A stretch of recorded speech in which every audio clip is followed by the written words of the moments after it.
Welcome to Sports Guy Talking. I am Dustin Tran, your host, as I am here today to make predictions on who will win the Seahawks quarterback competition. This quarterback competition is between Geno Smith and Drew Lock. Going from Russell Wilson to either Geno Smith or Drew Lock does not sound good at all, but ultimately one of those two quarterbacks will probably end up being the week one starter for the Seahawks, barring a free agency signing or a trade. Before I say anything else, though, I want to present you guys with a topic question. So here it is. Who will win this Seahawks QB competition?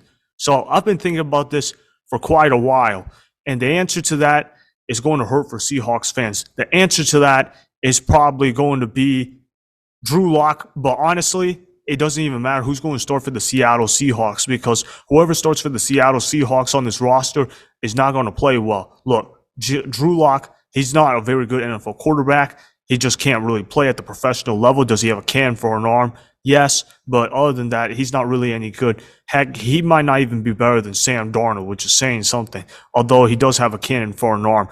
As for Geno Smith, this is the same guy that got punched by Ike Ian back in 2015 because of a $600 payoff that he forgot to do. So Geno Smith, he's not a credible option either. And somebody might ask, okay, what about a third string quarterback? Maybe he's in the running. Well, that third string quarterback is Jacob Eason. Now, I'm going to admit to you guys, I did like Jacob Eason coming out of the draft in 2020. Somewhat liked him, considering that he was a fourth round pick, thought that maybe he could live up to his billing. But obviously, the Colts didn't see anything in him. So if the Colts didn't see anything in him, I would be inclined to agree with that. I mean, Jacob Eason, he's probably not a future NFL caliber quarterback. And the Seahawks, they don't have any of that on their roster. Let me talk about each of these three quarterbacks. So I'm going to start out with Geno Smith. Look, Geno Smith has played on several different teams. In fact, he's played on 4 different teams to be exact, including the Seattle Seahawks.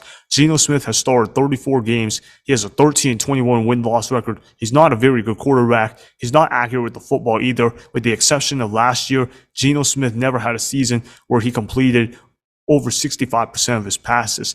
Only in 2 different seasons did Geno Smith complete over 60% of his passes that he could actually qualify for, which was in 2015 in one game that he did play in, and the other one was 2021 with the Seattle Seahawks. But you got to remember, on the Seattle Seahawks, he only threw 95 pass attempts in 3 games that he played in, okay? And the fact that Geno Smith isn't really all that as a leader, I mean, he doesn't exactly have the greatest arm out there. And he takes a ton of sacks. He doesn't have good awareness with the football whatsoever. Geno Smith, he's not a guy that plays with high awareness whatsoever. So if you have Geno Smith starting as your quarterback, well, Geno Smith might be the worst starting quarterback in the NFL outside of maybe Sam Darnold. But even then, even Sam Darnold could be better than a Geno Smith. So the point is, Geno Smith is not a credible NFL quarterback. So I don't really feel too encouraged if the Seattle Seahawks have to start Geno Smith. Look, Geno Smith, he's entering his 9th season in the NFL. Okay, he's heading to age 32.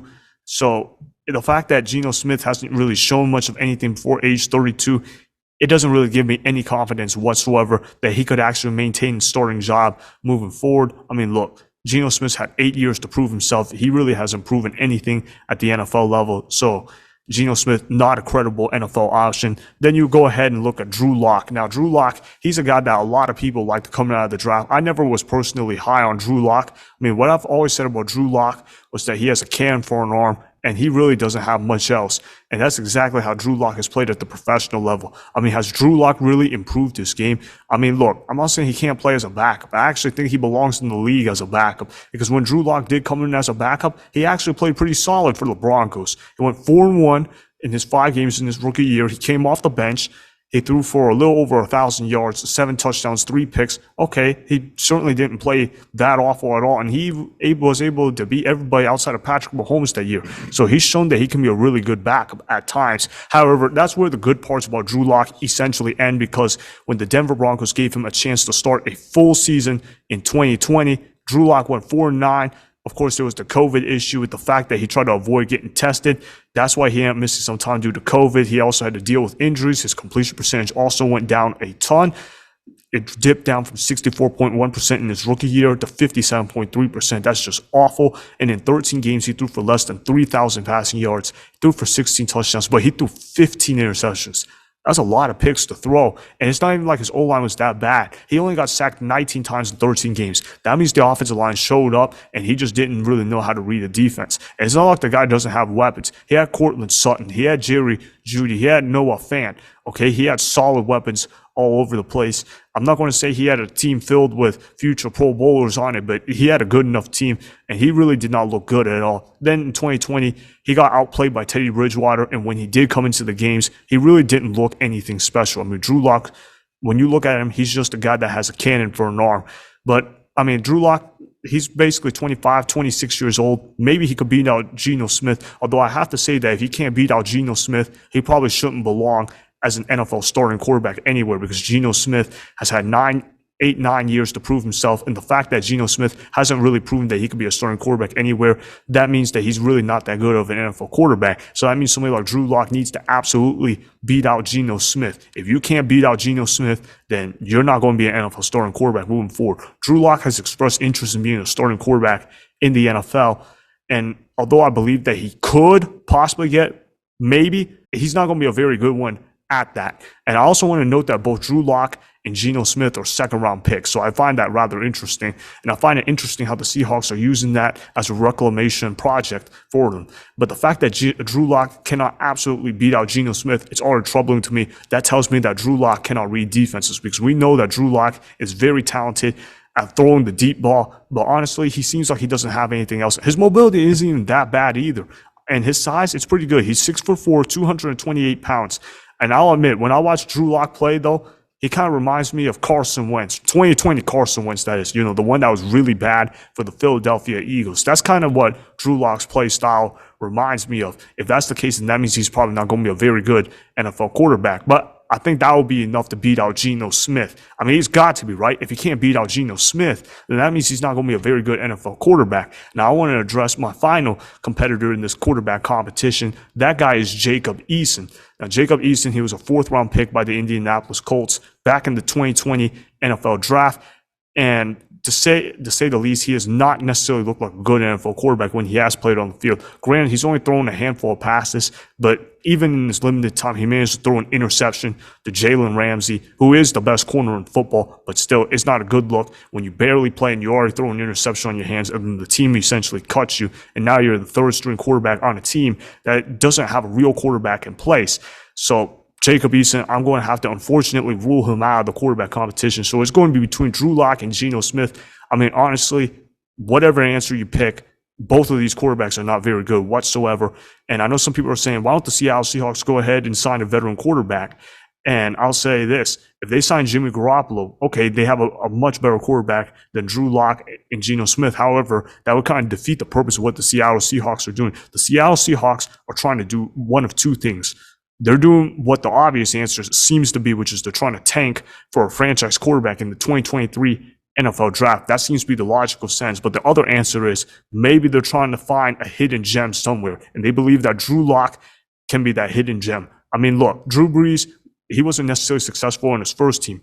And when he went to his second team, the New Orleans Saints, he popped off. Maybe that's what the Seattle Seahawks are hoping for with Drew Lock. I don't see it in them, but maybe Pete Carroll thinks that he is an old school head coach, so maybe he does think those kind of things happen. I just haven't seen it, but I will say that Drew Lock has a very good arm. That very good arm of Drew Lock is going to be good enough to beat out Geno Smith. I mean, look, it's not going to be hard to beat out Geno Smith. All you got to do is not really turn over the football, because Geno Smith turns over the football a ton too. I mean, look, Geno Smith, he has more interceptions than touchdowns, okay? Drew Lock, he doesn't have that. He has more touchdowns than interceptions. And if Drew Lock can show what he's done for his entire career over what Geno Smith has done for his entire career, then Drew Lock should be able to beat out Geno Smith. So that's just kind of my prediction on it. I don't think they're going to sign a quarterback. I don't think they're going to go ahead and sign Jimmy Garoppolo. Yeah, he's better than those two, but it doesn't really make much sense for them to do so. So that's just kind of where I'm at. So I think Drew Lock will end up winning this job, although this will be an ugly competition, and I don't think it's going to end well for the Seattle Seahawks. I think they're going to end up being a team that will win somewhere between 3 to 4 games. If they get lucky, maybe 5 wins. Either way, though, it's not going to be an easy season for Seahawks fans to see.